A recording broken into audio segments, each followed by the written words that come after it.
Many worlds have known the devastation of war, and our own Earth is no exception. James Buchanan Barnes, also known as Bucky, was born towards the end of World War I.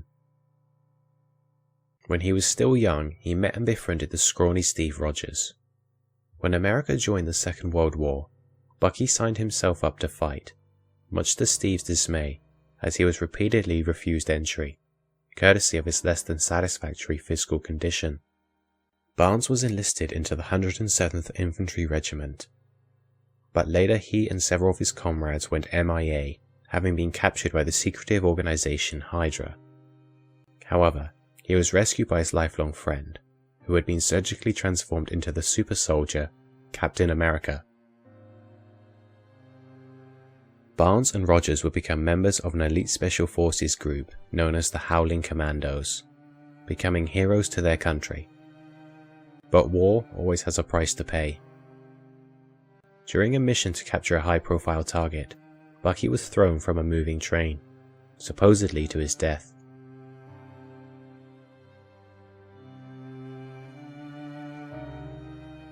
Unknown to his allies, Barnes miraculously survived and was rediscovered by his former captors.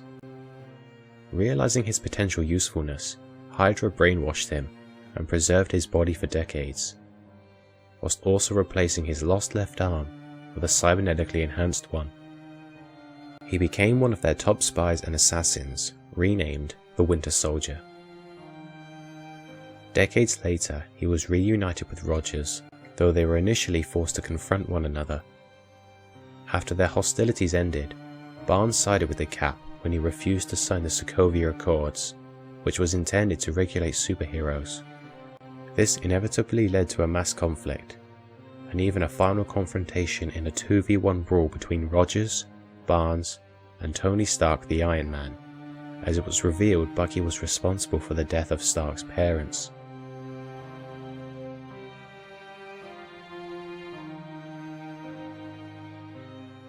Eventually, Rogers sought the aid of T'Challa to keep Bucky secluded, until the mental brainwashing could be fully removed. Not every war has a major villain. They don't always have standout heroes, but every war has its soldiers.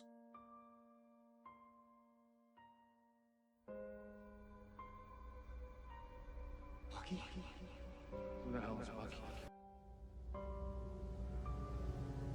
Did you know? I didn't know it was him.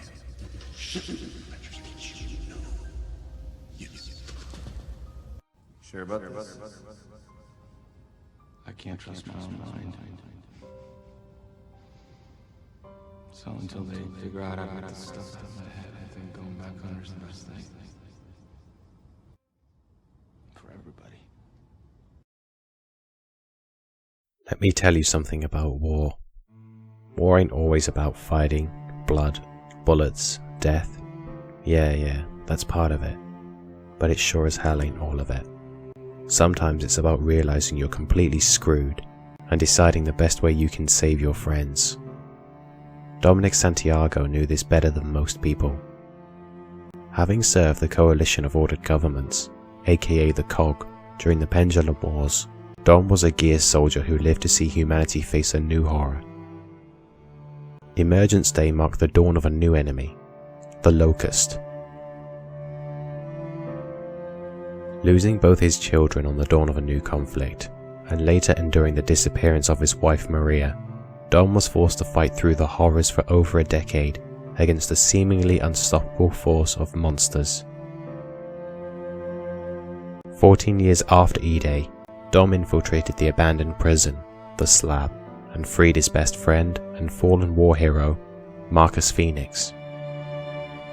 They were involved in several high-stakes missions, such as the Lightmass bombing at Timgad and Operation Hollowstorm, both of which were intended to eliminate the Locust for good, each being pulled off with varying degrees of success. In order to survive these horrors, Dom had to cling to hope, the hope that he would see his wife again. And indeed, he did. During Hollowstorm, Dom and Marcus discovered that Maria had been captured and tortured, nearly to the point of death. Unable to bear the sight of his wife in such a condition, Dom laid her to rest.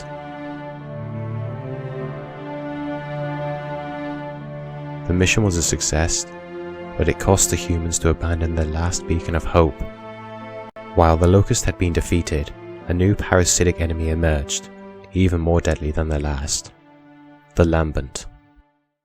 Now a shell of its former self, the cog fell apart into splinter groups, with Dom and his fellow members of Delta Squad living on one of the remaining warships. 2 years later, it was revealed that Marcus's father, the renowned military hero and scientist Adam Phoenix, whom was originally believed to be dead, had survived the war and had a countermeasure to kill off the Lambent. Along the way, the squad made a detour through the town of Mercy for fuel, but were attacked by surviving Locust forces and waves of Lambent. About to be overrun, Dom commandeered the fuel tanker and rammed it into the station, sacrificing himself in order to save his friends and ensure they completed their mission. His sacrifice was not in vain, and the mission was a success. The Locust and the Lambent were finally put down, but only at the gravest of costs. Dom Santiago was a brother and squad member any gear could want. His dedication to ensuring the survival of those closest to him made him one of humanity's greatest heroes. Something happens to me. Promise me you'll look for Maria. You got it, Dom. No problem. Maria. Maybe I'm sorry I couldn't bring you home.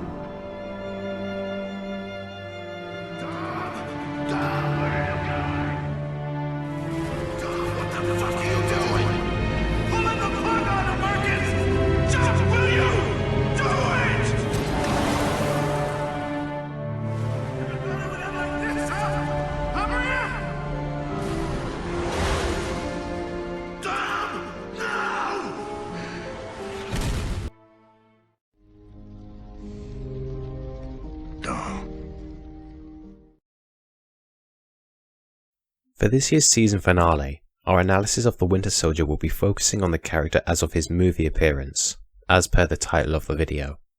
Images from the comics are used for the sake of enhancing the visuals. For Dom, we'll be looking at his depiction around the interval between Gears of War 1 and 2.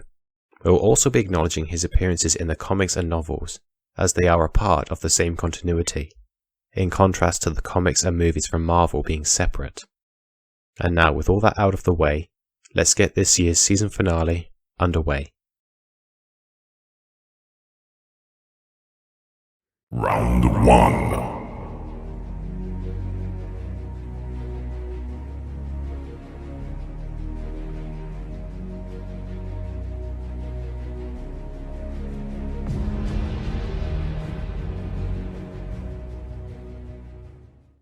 Despite having existed for several decades, Bucky Barnes' physical prowess was kept at its peak, having been preserved after Hydra discovered his survival.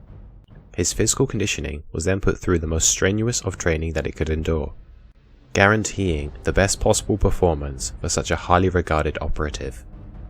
This was shown in his ability to overpower the vast majority of opponents that he encountered, also having shown himself to be masterful in the use of acrobatics.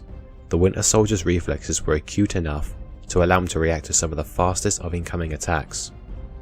This performance was only further enhanced by his new cybernetic appendage. Having lost his left arm after the fall, Bucky was fitted with a cybernetic one. This new arm provided Barnes with superhuman levels of strength, faster reflexes, and naturally increased his baseline durability, offering protection against small arms fire and Captain America's thrown vibranium shield to a certain degree. With his newly granted speed and strength, he was able to catch and hold the momentum of the aforementioned shield, much to Roger's surprise. In addition, he has held his own against several high-caliber superhuman opponents, each with varying degrees of success. This also testifies to his extremely high levels of endurance and stamina, as he has sustained several long fights with virtually no sign of penalty, and has been on the receiving end of physical strikes from the aforementioned superhuman foes. His new arm has shown a certain level of susceptibility to electrical discharges, and EMPs, but not nearly long enough for it to be a complete handicap, as he has been seen forcing his arm back into action. Having gone toe-to-toe with several of the world's greatest of heroes, Bucky Barnes' physical prowess has done well to carry him through his extensive battlefield experience, having crafted his body into a killing machine.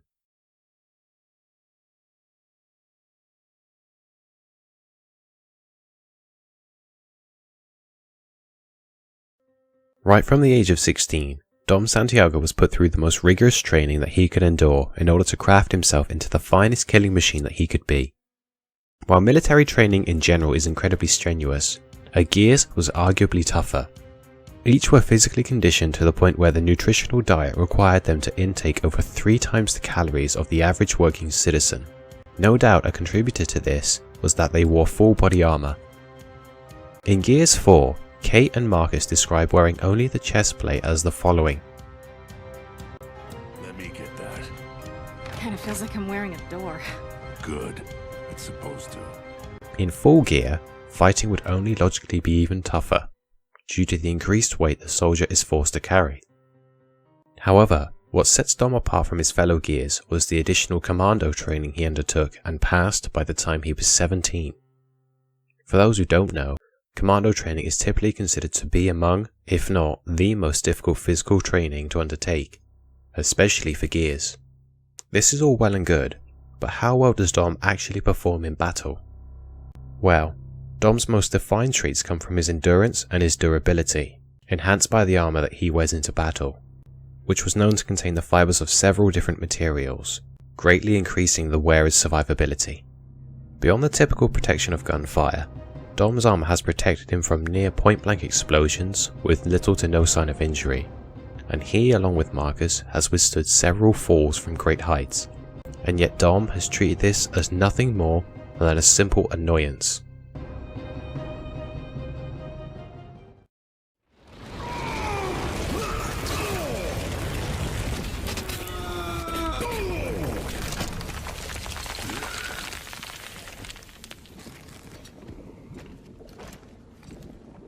Okay, enough with the falling down already.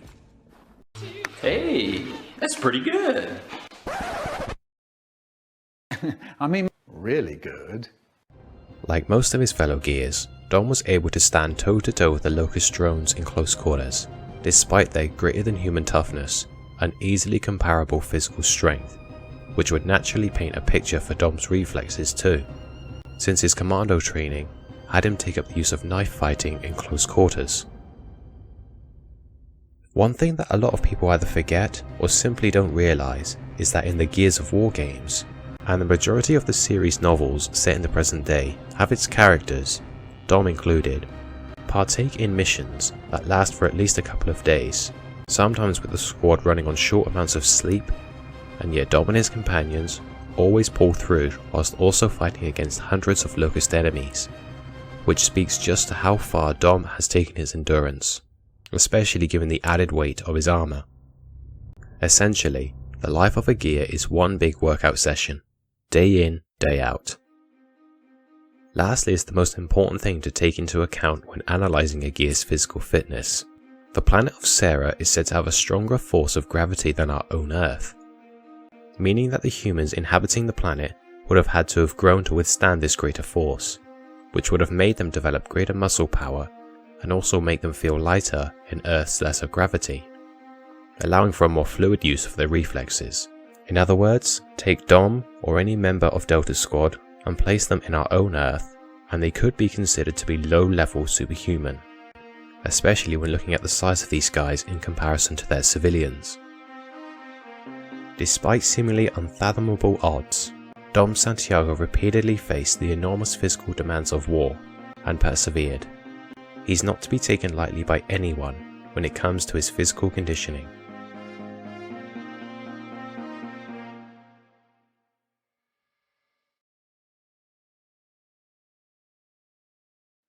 This verdict might surprise some of you, but before I give my verdict on this section, I must say that I'm awarding it based off the assumption that the fight will be taking place on Earth, and not Sarah, as the increased gravity would put extra pressure on Bucky, and serve as nothing more than a hindrance. I can see a lot of people initially leaning towards the Winter Soldier for this edge, given his superhuman physical enhancements. However, I'd personally argue that they serve him enough to balance out a physical contest between the two, as they give him the ability to compete with someone who has biologically inherited a higher base level of physicality. The two advantages these guys have is Bucky's better demonstrated reflexes and Dom's greater overall durability. Bucky might be able to land more hits, but Dom can tank more. I honestly can't see either of these guys really outlasting each other either, as they've both persevered through different, yet similarly rigorous wartime experiences. No edge will be given for physical prowess. Round 2.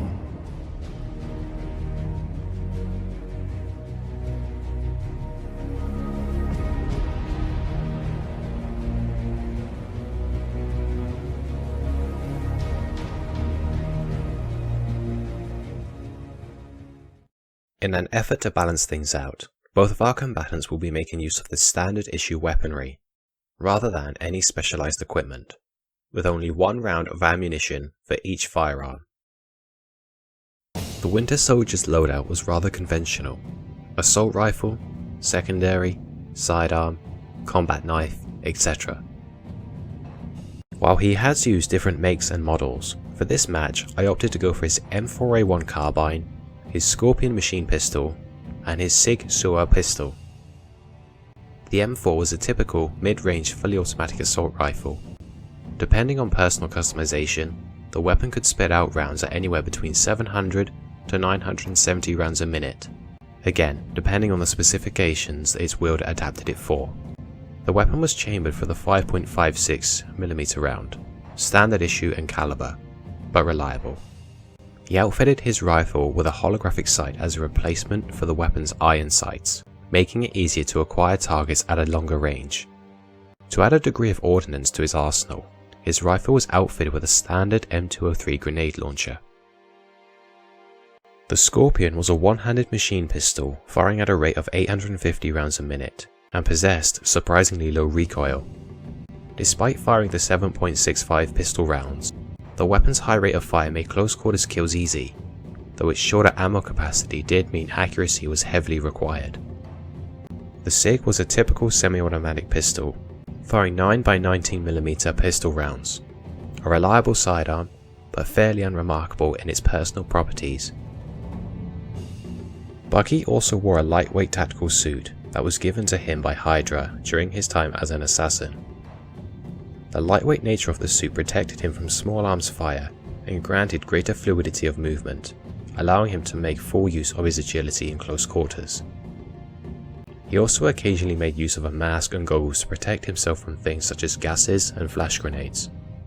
It is worth noting that in the comics, his cybernetic arm could be detached and controlled remotely, and even discharge EMPs. However, we have not seen anything to suggest that the movie equivalent has these abilities, so for the sake of consistency, we'll be assuming that he doesn't have these properties. Lastly, he made use of a standard combat knife in close quarters, enhancing his lethality. While the Winter Soldier's choice in arsenal was rather standard, it nonetheless proved to be a highly reliable set of killing tools for his many missions.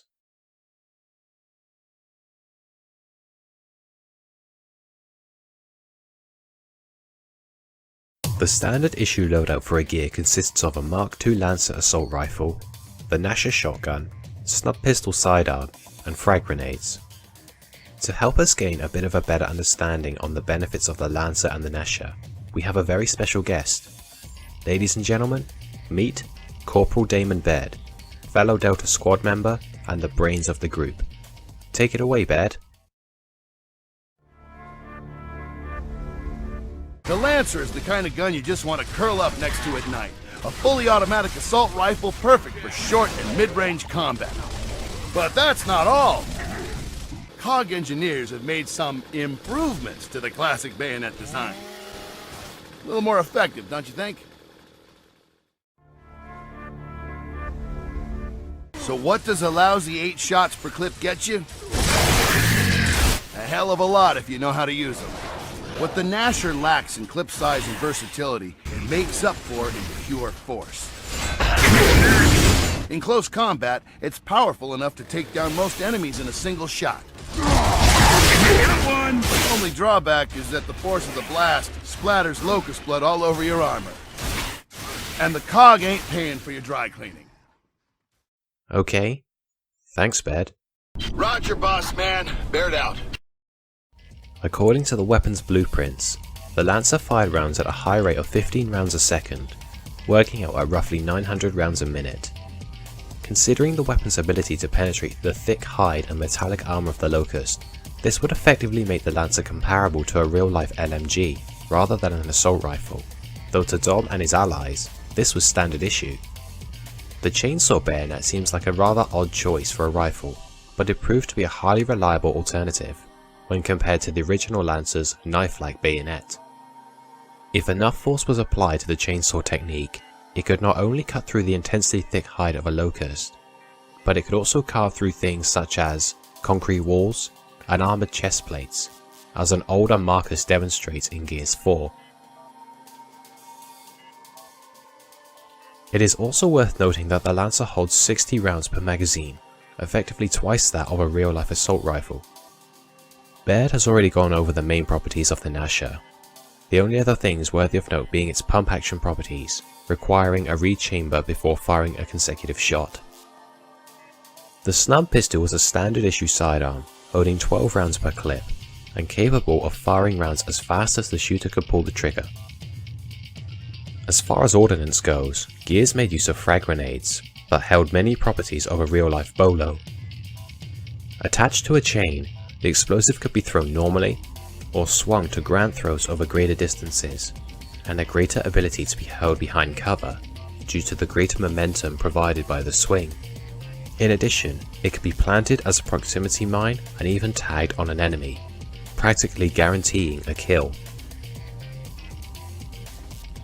I've already covered the durability and effectiveness of Dom's armor, so we'll skip over it. While most Gears were outfitted with a combat knife that was holstered on their ankle, Dom instead made use of a Commando knife which he kept holstered on his chest, making the weapon more readily available for when fighting in close quarters. Finally, it is worth noting that the active reload mechanic from the games will not play a role in this matchup, as it is an in-game only bonus that awards the player slightly more powerful rounds for a short time. All in all, while Dom Santiago's loadout may have been conventional for a gear, it was a potent and highly effective set of killing tools that has taken down many Locusts and would easily prove a tough challenge against any human adversary.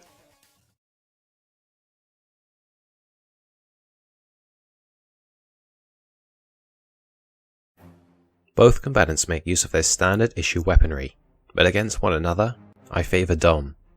When comparing his fights with the Locust to Bucky's fights with soldiers and other human enemies, his weaponry has proven to be effective at killing tougher adversaries, breaking through both the body armor and tough hide of the Locust, foes that Bucky's weaponry would have a harder time taking down.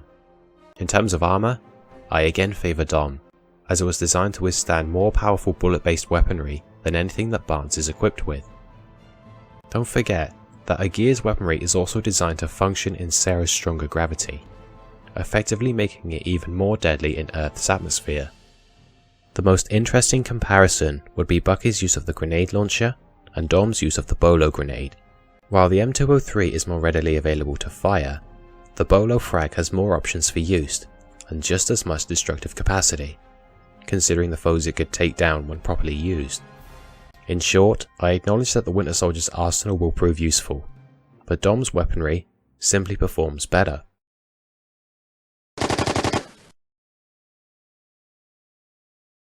Dominic Santiago gains the edge for his weaponry and equipment. Round 3.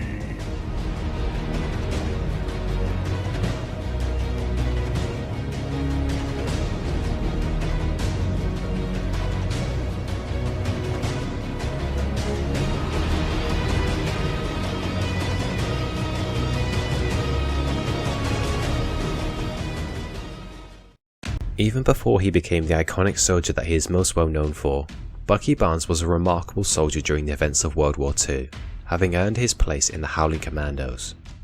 Executing expertly precise marksmanship, Barnes often acted as a sniper, taking out foes from afar.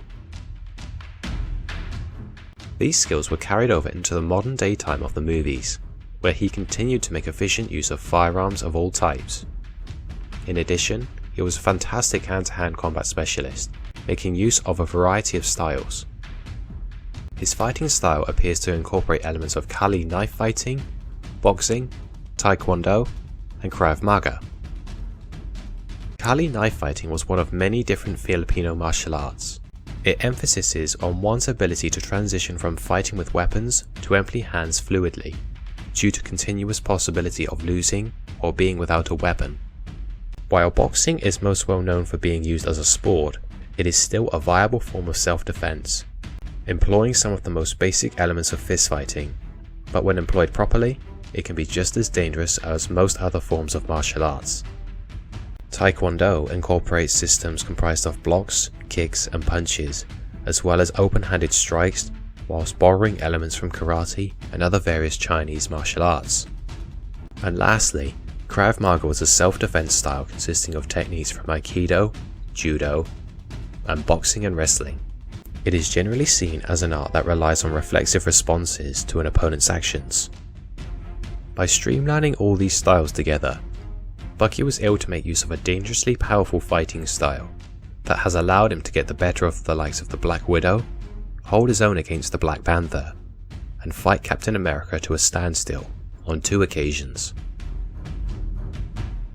Generally speaking, it can be difficult to pin down the Winter Soldier's skills as a tactician, at least when comparing the character to his comic book incarnation. However, there is an observation that can be seen when he applies his martial arts skills.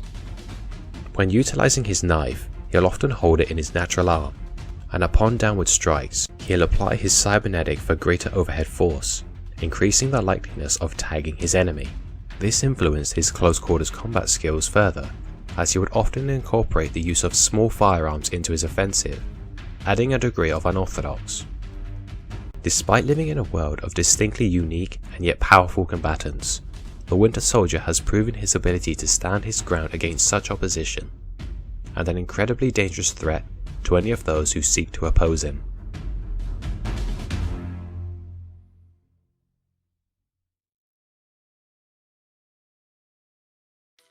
One of the biggest challenges when analysing video game characters is what to take in as canon accomplishments and what not to.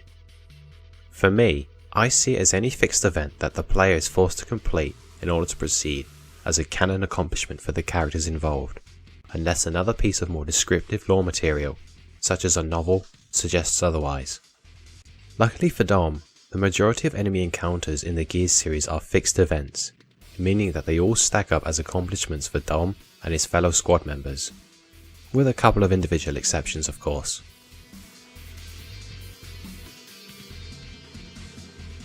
Regarded as an exemplary soldier, Dom was held in incredibly high esteem for his ability to combat the Locust.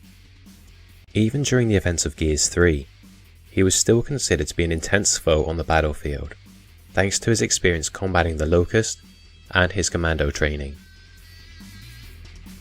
Having joined the army at the age of 16 and gained 15 years of combat experience, Dom's mere survival of such horror already testifies an incredible level of skill. Participating in his own fair share of gunfights, Dom proved himself an exceptional marksman purely by way of not only surviving these encounters, but sometimes by how many enemies he and his men would face at once. For close quarters combat, most Gears would resort to the Lancer's chainsaw bayonet, and be trained accordingly to make efficient use of the weapon. Dom received not only this training, but he also received additional teachings in the aspect of knife fighting, and while all Gears had basic training in this field, Dom's took it a step further. This is why his knife is strapped to his chest instead of his ankle like many of his brethren. True, we never see him use it in the games, but the use of a knife wasn't even introduced as a game mechanic until the release of Gears 4, which at the time of this video was only 2 months ago. In the comics and even novels, he did make use of it. In the novel Aspho Fields, Dom alternated between the use of his lancer and his knife, effectively killing Locust and receiving praise from Colonel Hoffman, a warfighter with twice the experience. In the comics, he used it to counter a surprise attack from an unfamiliar monster, demonstrating his impressive retaliation ability. On the topic of ambushes, Dom has been caught in such battles more times than one could count, and survived long enough to either receive aid or just outfight the opposition, whether the enemy simply have the advantage in numbers or greater strategic positioning. My favourite example of Dom's performance comes from the end of Gears 1, when he and Marcus defeated General Rahm. When Marcus and Dom boarded the train, they had to fight through tens and tens of Locusts that had previously overpowered several Gears, before then taking on and getting the better of the Locust General. This is made more impressive when we take into consideration that they were short on time and had to do all of this quickly, making both men remarkable combatants. They both further demonstrated this skill in their fight with Scourge. While actual dueling mechanics weren't implemented into the game at the time of its release, the fact that Scourge, who had previously defeated Ty Kaliso, opted to flee implies a great deal of skill in melee fighting for both Marcus and Dom, making their fight with the Locust General something of a surrogate duel of the fates. Based on his accolades and combat experience, we can see that Dom has the tools required to win a fight. He can spot strategically advantageous positions in the environment, he can gun down multiple opponents before they can get a shot off, and he can bypass an enemy's defenses and effectively engage in close quarters. No matter how badly the odds are stacked against him, you will always find a certain gear in the thick of it, and with him, his wingman. Where you find Marcus Phoenix, you find Dom Santiago, kicking ass and taking names. His brutal wartime experience has crafted this man into a killing machine, with a skill set for the craft that'll be enough to make even some of the most savage of Locusts quiver in their boots.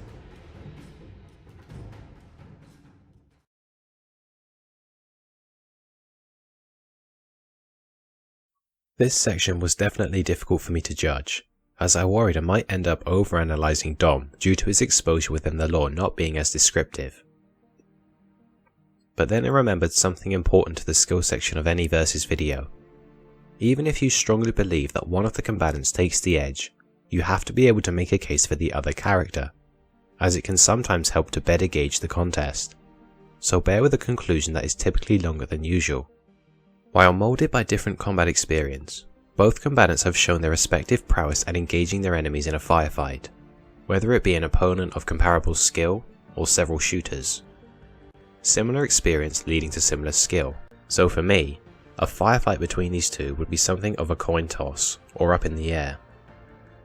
Close quarters combat is where the line begins to blur. While I do believe that the foes Bucky faced were more skilled than the majority of the Locusts that Dom has fought, we still have to acknowledge Dom's own performance, and for this, he didn't give his adversaries the chance to react, even when caught off guard. So I would argue that Dom would be able to put a similar level of pressure on such adversaries, especially when we are considering that this fight will be taking place on Earth. His strength and damage output will be more noticeable, and his performance will improve thanks to lighter reflexes. In Bucky's favour, he has a more unorthodox method of applying his martial skill by way of his knife and pistol integration, something that was even able to undermine Captain America. However, I do not feel this would be as effective against Dom, as while I do consider the Cap to be more skilled than Santiago, the gear has superior armour that will have an easier time resisting Barnes' stabs and gunshots, and that could be dangerous for the Winter Soldier, as if he isn't able to get past this, it could potentially offer Dom the chance for a counter-offensive with his own considerable skill, as Dom, much like any good gear, knows when and how to let each tool at his disposal do the work for him. Ultimately, I find myself looking at answers on both sides of the coin for these two combatants. Each has their own unique advantages, and a clash between them would be a true test of their ability. In any case, there will be no edge given to the Winter Soldier, nor Dom Santiago, in regards to their combative skill. Final round.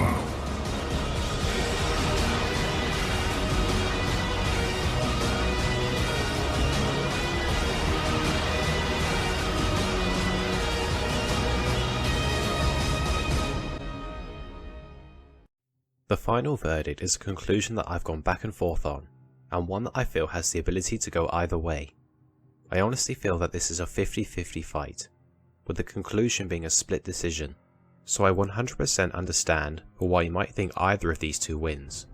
But of course, I do favour a certain scenario occurring, to give the winner a 6 out of 10 majority, though this could really be something more like 51 to 49%.